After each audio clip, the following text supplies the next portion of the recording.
Tege yana da orne alar televizyonda da başka bir şey vergenleri.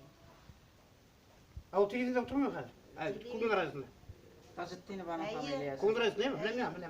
Bitemir doktor işte koyalım. Kulun arasında oturalım. Benim olmaz. Oturanda var.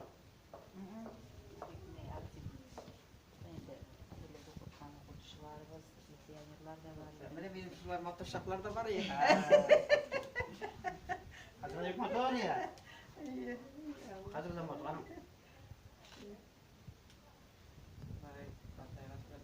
Ben bir yaşakta bir erkek etken evin motor evi diye evi motor bulamıyorum diye oğlum diye evlerinden motor bulamıyorum diye. Her yer yine bu vakti.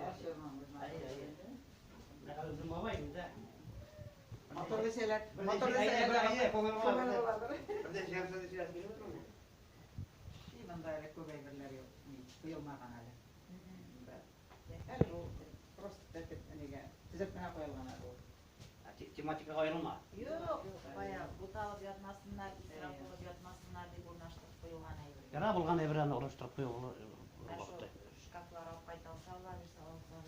Halim da. Bu ne kurası ya? Yavaş sınak yapılan